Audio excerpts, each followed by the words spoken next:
with respect to the Medicare guarantee, we keep hearing that. As you know, because we've said it over and over again in our budget. By the way, go to budget.house.gov if you want to read the plan, and I please encourage people to do that. With the new Medicare plan for the people 54 and below, it's a Medicare guarantee. The plans you'll be given to select from, just like a system that works like the one we have, like the prescription drug benefit plan, they're guaranteed plans. You're guaranteed to get them if you want them, and your subsidy is guaranteed. Now, we simply say wealthy people shouldn't get as much of a subsidy as everybody else. Lower income people should get a bigger subsidy, and as people get sicker, they too should get a bigger subsidy to protect their premiums.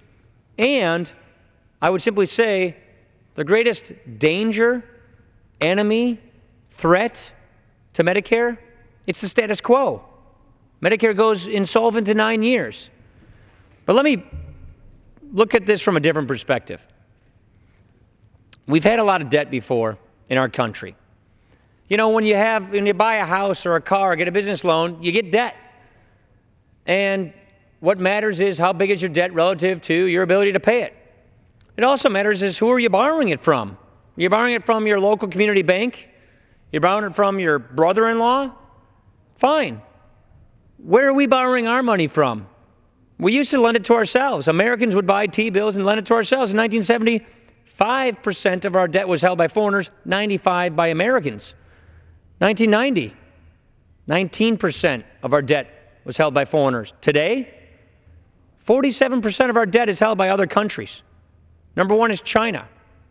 We're borrowing 42 cents of every dollar today, and half of that from other countries, number one being China. Look at where we're headed. We are headed with a crushing burden of debt.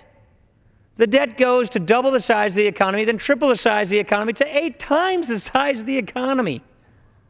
The CBO tells us the economy crashes in 2037.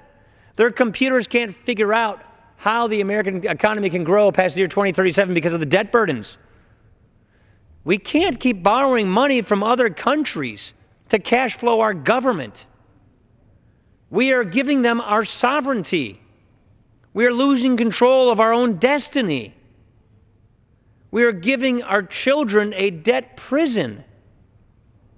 Why is this happening? Because politicians from both political parties have been making promises and promises that are empty. We need to get government to live within its means. We can't keep spending money we don't have. And by the way, you don't fix this by raising taxes and raising taxes and raising taxes. You fix this by cutting spending. Novel idea, I know it is in Washington, so we're going to start. We're going to start by cutting $6.2 trillion in spending. We're going to start by putting in the right policies to grow the economy. We're going to start by keeping the promise to people who've retired so that their Medicare and Social Security goes there for them. We're going to start by saving these programs for future generations so they're not empty promises. We're going to start by preserving our social safety net and making it more adaptive, resilient, and sustainable for the 21st century. We want to repair the social safety net so it works. And we want to gear it not toward keeping people on welfare, but getting them back on their feet into lives of self-sufficiency so they too can flourish and reach the American dream. We're going to start by passing this budget so that we can give our children a debt-free nation, so that we can maintain the legacy of America, which every generation prior to ours upheld, which is give the next generation a more prosperous America, a better chance at securing the American dream. If we don't do this, if we don't fix this, if we don't make the tough choices now to get this under control, we will be the first generation to sever that legacy. Madam Chair, that's a disgrace. It's within our control. We see this coming. We know what's happening. We know why it's happening.